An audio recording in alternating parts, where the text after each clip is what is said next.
mungkin ada yang menggunakan penelitian tersebut, dibacanya sih dia sengaja memelintir penelitian mungkin ya untuk menyerang, oh berarti kalau begitu orang Betawi bukan asli deh.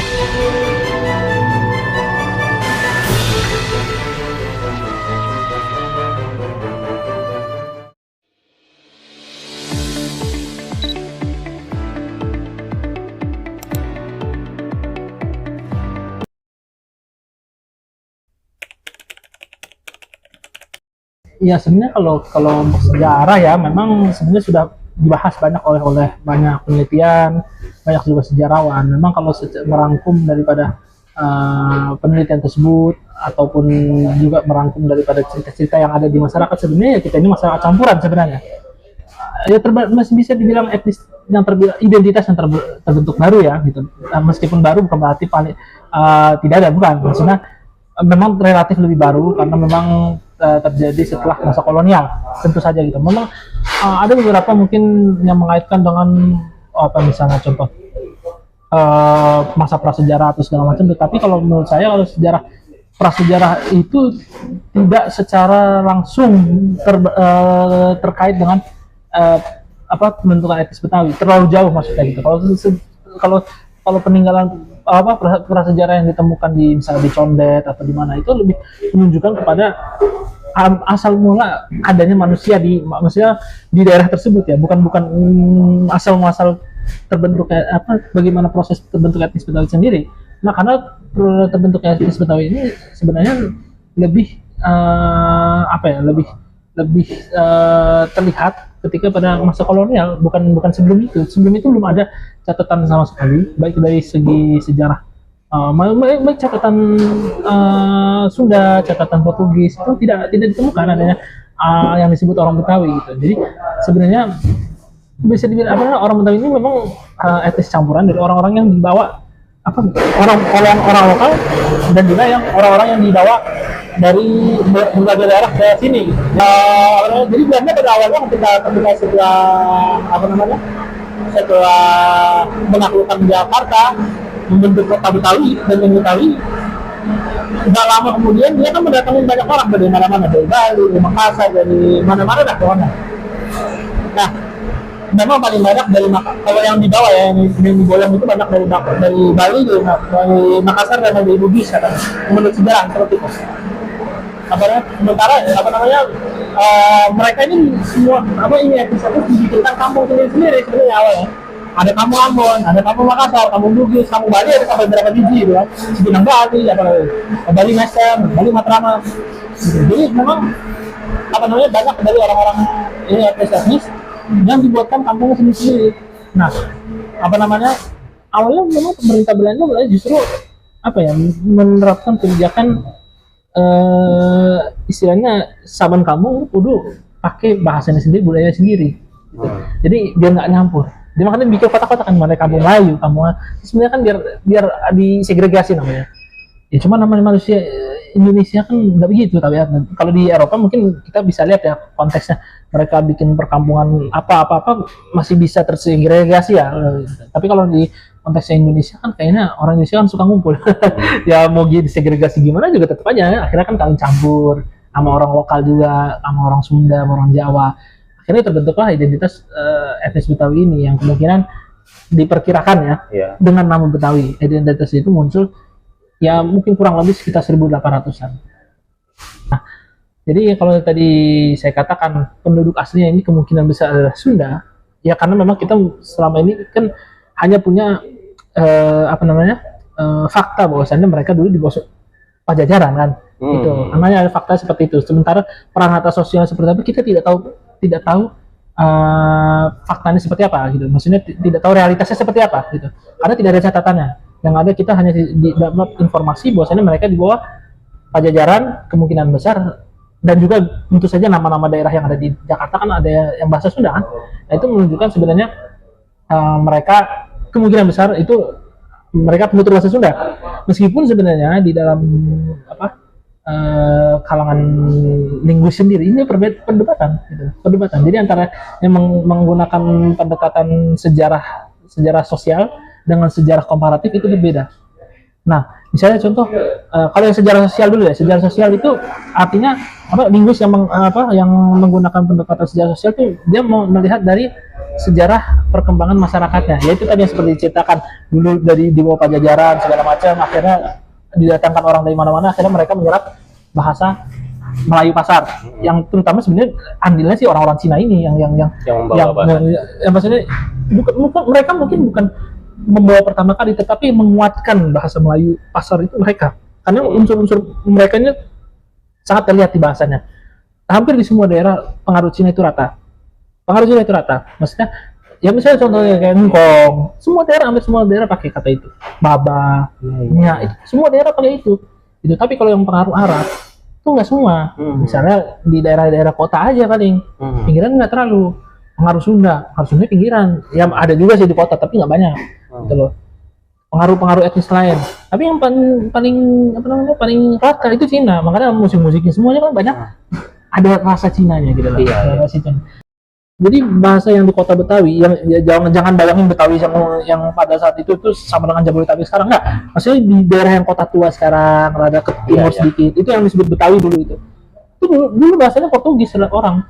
Bahkan orang Belandanya dengan orang-orang Cina atau apa bahasanya Portugis. Jadi memang pada awalnya memang menggunakan bahasa Portugis Kreol gitu, yang kemudian jadi bahasa Tugu, kemudian punah. Meluas bahasa itu digunakan. Ya cukup luas bahkan di zamannya itu gitu loh. Maksudnya bahkan ya memang bahasa sehari-hari gitu, nggak cuma orang keturunan Belanda doang, enggak, tapi budak juga belajar, ya mungkin yang dengan orang-orang Jawa yang berinteraksi juga belajar gitu. Jadi memang dipakai secara ini juga luas di daerah Betawi situ ya gitu loh.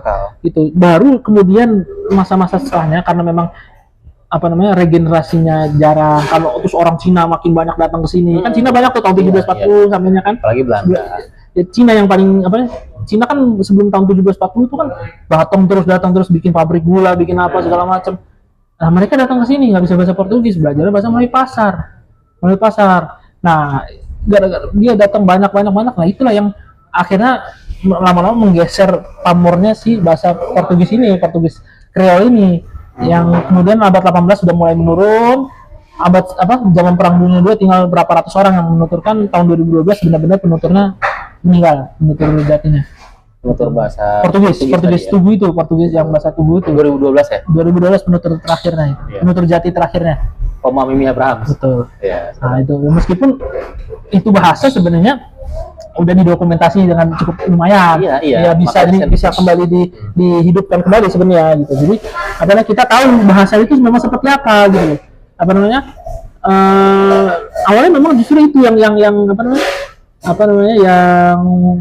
yang lumayan dominan. Makanya sebenarnya kalau kosakata Portugis yang masuk ke bahasa Melayu umum itu kan memang sebagian ada yang masuknya lewat Betawi dulu. Sebenarnya kayak misalnya ada kosakata yang memang masuk ke bahasa Melayu umum itu lewat bahasa Betawi. Ini bukan kata saya, nanti saya diklaim karena saya orang Betawi jadi mau supremasi. Enggak, saya emang ada peneliti, saya lupa, nanti saya cantumkan juga. Ada beberapa kata-kata yang memang sebenarnya kosakata Portugis ini yang dipopulerkan di bahasa Melayu lewat bahasa bahasa Betawi gitu, karena kan Betawi sebagai pusatnya kan gitu ya. Itu minggu gitu. Kan kalau di bahasa daerah lain yang prakolonialnya kan ahad kan ya, hampir di situ ahad kan itu. Yang pakai minggu itu Betawi doang. Bahkan di naskah-naskah Islam itu menggunakannya minggu bukan ahad. Saya tuliskan itu minggu bukan ahad gitu loh. Di minggu atau minggu gitu. Jadi memang kemungkinan Arab kemudian dari situ menyebar ke beberapa daerah lain gitu. Memang nggak semua, ada juga yang masuknya lewat Malaka, terus ada juga gitu. Jadi memang ada yang masuk lewat Betawi, ada yang masuk lewat Malaka gitu. Jadi memang jadi sebenarnya kalau kita lihat sejarahnya itu justru malah bahasa Portugis dulu. Makanya masuk juga kan istilah-istilah Portugis di bahasa Betawi dulu ya. Sekarang udah nggak ada yang pakai ini kata, misalnya contoh kata horas itu bukan horasnya Batak, bukan horas artinya jam, itu dulu di Betawi lama dipakai, sekarang nggak dipakai.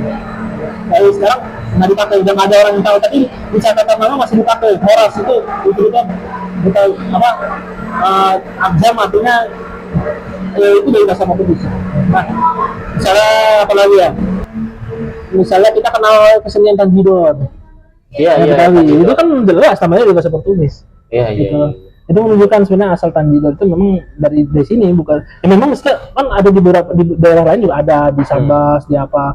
Kemudian ada yang secara serampangan menganggap oh Tanjidor itu dari daerah Sambas karena ini bukan masalah kayak mana, ini masalah catatan sejarah memang ada. Apa namanya ada yang mengklaim maksudnya ada yang mengklaim oh ini Tanjidor ya Sambas, kami Sambas di Betawi juga pakai kan. Iya. Misalnya ada Tanjidor di sini lagi. Sebenarnya nggak ada hubungannya, justru Tanjidor itu dari Betawi ya salah. Catatannya ada Iya. siapa nama-nama awalnya. Dan kenapa disebut namanya Tanjidor pakai bahasa Portugis? Ya karena di Betawi dulu pakainya bahasa Ada Portugis. Portugis. Dan yang mula-mulain Tanjidor di keluarga ini kan si siapa sih Michels kalau nggak salah. Augustin Michels itu kan. Itu kan orang Tugu istilahnya gitu loh. Jikers. Iya, Mardekers itu kan nama belakang orang Tugu. Sampai sekarang masih ada musisi namanya Michels gitu kan. Itu bahasanya memang Portugis. Ya wajar kalau itu dinamakan dengan nama Portugis ya karena memang dia orang Portugis, bahasanya dulu memang Portugis gitu loh. Iya. Lagi juga apa namanya? Sebenarnya nggak cuma di sini aja, di Makau mereka kan ada bahasa Portugis. Jadi memang apa namanya ya cenderung memang apa orang-orang Portugis tersebut memang mempertahankan bahasanya, yang menyebarkan propagasi bahasanya itu orang Portugis juga cenderung gitu. Beda sama Belanda kan di kita malah cenderung belajar dia ya. Belajar Nah, dianya. betul. Nah, sebagian besar inilah yang orang sebagian besar yang datang kemarin ini yang bawa Melayu pasar ini orang Cina. Kenapa? Karena kita lihat juga. Kenapa kita bisa apa namanya lihat ini yang Cina? Karena kita bisa lihat juga dari pengaruh bahasanya. Misalnya orang Betawi kan kalau ngomong hari ini kan hari ininya dulu disebut, baru bendanya, ini orang, ini rumah, ininya dulu disebut. Nah ini kan bentuk Cina punya bahasa. Nah Cina kan ininya dulu disebut baru bendanya. Kalau Melayu kan bendanya dulu baru ininya gitu kan. Dan itu terjadi di seluruh bahasa Kreol, bahasa pasar. Karena di Jepang sendiri juga ini. Ya itu karena kan itu belakang apa namanya? Ya istilahnya bahasa pasar itu kan dibawa ke sana juga kan gitu loh. Ya mungkin ya sama termasuk ke Sri Lanka juga gitu. Maksudnya ya peran Betawi sebagai ibu kota kan pasti menyuplai orang-orang juga ke sana kan gitu. Ya mungkin ya saya kurang tahu pastinya kalau di daerah lain seperti apa. Di bahasa-bahasa yang pasar seperti itu dibawa disuplai sama orang-orang dari sini juga apa dari yang pastinya sengaja mandek di sini lah, habis itu kemana gitu loh kan nggak langsung ke sana pasti dia ke sini dulu nanti habis itu mandek dia kan dialbirin kemana gitu disalirin kemana gitu Jadi orang buat buat kerja sawit. jadi itu mana itu jadi memang apa namanya ya ada peran sentral dari sini juga gitu ya. Karena memang ya kayak di mereka di Melayu Timur gitu kan sebenarnya kan ya ada juga kosakata serapan Jawanya kan. Ya itu kan maksudnya nggak mungkin orang Jawa yang kesana pasti lewat si Melayu pasar ini gitu loh. Iya. Nggak langsung pasti ada peran dari ya orang yang pernah mencelok di sini habis itu dibawa kemana gitu gitu. Makanya di Sri Lanka juga seperti itu gitu. Jadi apa namanya home base-nya Melayu pasarnya itu paling besar ya salah satunya Betawi itu salah satunya. Nah kemudian di Betawi akan berkembang lagi ada campur Jawa, campur Sunda, campur Bali, campur Arab. Iya. Yang mungkin beda dengan akhirnya beda dengan kelompok-kelompok beda dengan bahasa Melayu di timur lainnya. Misalnya saya punya rumah, artinya rumah saya, gue punya rumah atau kayak tadi saya kan bolak-balik pakai kata punya yang sebenarnya secara tata bahasa Melayu nggak benar itu kan bentuk logika dari orang Cina itu sebenarnya. Cina kan begitu, apa punya apa gitu loh. Punya di sini maknanya bukan to have tapi penandanya. Wode mama. Ya gitu. Bahkan digabungkan dengan kata kerja juga bisa. Saya punya Bukan hanya Cina sih, semua bahasa Asia Timur seperti itu. Ya gitu aja. Maksudnya misalnya gini, gue punya mau, nah artinya yang saya mau. Iya. Itu ya maksudnya pengaruh ya kalau kemari kan di bawahnya sama Cina ya kemungkinan besar ya karena memang datang banyak kan Cina kan. Ditambah lagi kosakatanya banyak banget Cina Betawi kan. Bukannya apa seninya juga banyak. Ini makanya Cina banget. Lagunya juga Cina. Lagunya Cina. Lagunya Benyamin pasti banyak yang Cina lah dengerin. Itu maksudnya itu di situ lah kelihatan kenapa yang bawa itu justru orang Cina. Tapi kalau Betawi, kalau catatannya memang rata-rata kan memang pakaiannya kalau dilihat dari gambar-gambar ya, Iya. itu sebenarnya mirip ya semacam dengan orang di Pulau Jawa pada umumnya, ikat begitu, Iya, pakai udeng apa? ya apa Sunda ikat itu. kalau ya model-modelnya seperti itu gitu. Nah, bahkan kalau pakai kain pun juga beda. Kalau Melayu kan rata-rata di luar ya, meskipun ada juga yang dalam. Kalau kita kan enggak, kalau kita kan kain yang bukan kain bajunya yang di luar. Iya. Jadi bajunya nggak dimasukin, kainnya yang di dalam. Itu juga agak miring makinnya, bukan seperti Melayu lurus begitu. Iya. Kan ujung serong tuh makinnya yang itu sebenarnya miring ke sini. So, orang apa ya istilahnya mengasosiasikan dengan Melayu ya mungkin ya. Ada sebagian yang jadi beda-beda sih, ada yang mengasosiasikan, ada yang tidak kan. Tapi yang mengasosiasikan mungkin kebanyakan selain dari dianggap bahasa Melayu ya Islam gitu loh. Iya. Tapi kalau secara darah, kalau secara bukti sejarah ya hampir sedikit. Bahkan kalah sama Bali gitu. Bali yang orang Hindu kemudian masuk Islam kan. Saya di Krukut itu kan ada catatannya. Itu kapitennya orang Bali, namanya Ahmad Babandam. Orang Bali. Ahmad Babandam. Ada di salah satu teks arsipnya gitu. Iya. Nah, jadi memang sebenarnya orang Bali itu lebih banyak. Makanya kan kalau kelihatannya kalau Bali pengaruhnya sekarang di bahasanya. Maksudnya kosakata Bali itu banyak di bahasa Betawi. Iya. Misalnya ini kan jidat kalau bahasa Balinya. Iya. Kalau Betawi bilangnya jidat. Jidat. Ini isit, gusi itu isit bahasa Betawinya. Oh iya, isit. Nah, isit. Nah, isit itu dari bahasa Bali. Terus habis itu ada kumpi. Kumpi itu buyut, bapaknya kakek. Maksudnya orang tuanya kakek. Nah, kita itu ngambil dari Bali. Jadi banyak yang sebenarnya istilah-istilah yang seperti itu. Benar-benar campur. Iya, memang campur-campur sebenarnya. Campur banget ya. Memang memang campur-campur. Tapi Cina itu sebenarnya yang banyak. Maksudnya kita nggak bisa pungkiri pengaruhnya Betawi itu kuat sekali Cina gitu. Karena kadang-kadang ya saya coba dapat cerita-cerita misalnya tentang silat atau apa di kampungnya dia. Pasti aja nemu aja nyebutin satu nama orang Cina itu pasti ujung-ujungnya ke atas ya. Pasti di beragam kampung nih pasti aja nyebutin ada nama orang Cina. Tanah itu dinamis gitu. Sekarang kalau saya bilang Jakarta itu punya siapa aja yang datang sini gitu. Memang wilayah kebudayaan Betawi itu secara deskriptif ya. Iya. Ya bisa aja berkembang di kemudian hari yang muncul etnis baru. Jadi nggak ada tanah itu yang mutlak dari zaman ke zaman milik dia terus selamanya, nggak ada. Iya. Sunda pun pernah jatuh ke tangan Mataram. Betul.